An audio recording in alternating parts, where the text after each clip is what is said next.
বাকখালীর স্বাভাবিক প্রবাহ ফিরিয়ে আনতে হবে। বাকখালীকে এমনকি ইসিএ ঘোষণা করে সঠিকভাবে পরিচর্যা করতে হবে। সে তো এটিই সর্বশেষ রায়, আমরা সেই রায় বাস্তবায়নেই কাজ করি। আজকে সকাল 9:30 থেকেই বিপুল পরিমাণ সেনাবাহিনীর সদস্য, র্যাব সদস্য, পুলিশ সদস্য তারা উপস্থিত রয়েছেন। আমাদের বিআইডব্লিউটির কর্মকর্তারা উপস্থিত রয়েছেন এবং তারা খুবই চৌকসতার সাথে তাদের দায়িত্ব পালন করছেন আইনশৃঙ্খলা বাহিনী।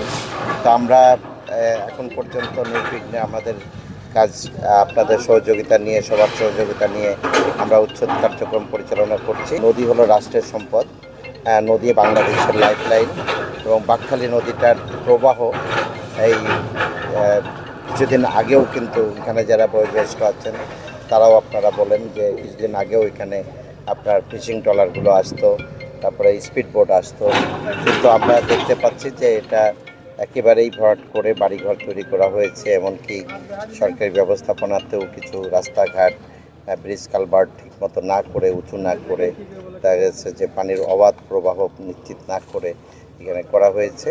বিআইডব্লিউটিএ, পানি উন্নয়ন বোর্ড, পরিবেশ মন্ত্রণালয় সবাই মিলে বা কক্সবাজার উন্নয়ন কর্তৃপক্ষ, জেলা প্রশাসন সবাইকে নিয়েই একটা সমন্বয় করে বাকখালীর প্রবাহ আপনার নিশ্চিত করা সহ বাকখালীর পাশ দিয়ে ইকো পার্ক বা আপনার ওয়াকওয়ে, সব কিছু মিলে একটা সুন্দর শহর।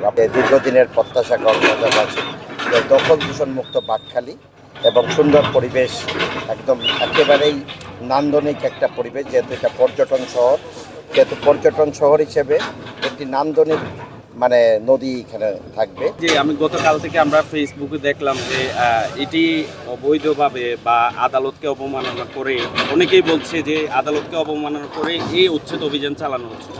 আমরা কিন্তু আদালতের রায় কার্যকর করার জন্যই এখানে নেমেছি। আমাদের বরং আদালতের রায় কার্যকর না করার জন্য আমাদের বিরুদ্ধে ডিসি মহোদয়ের বিরুদ্ধে কন্টেম্প নোটিশ পর্যন্ত হয়েছে।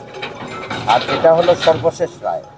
সর্বশেষ রায়ে বলা হয়েছে যদি কোনো নদীর কোনো জায়গায় আপনার ইজারা দেওয়া থাকে, লিজ দেওয়া থাকে, সেগুলো বাতিল করতে হবে।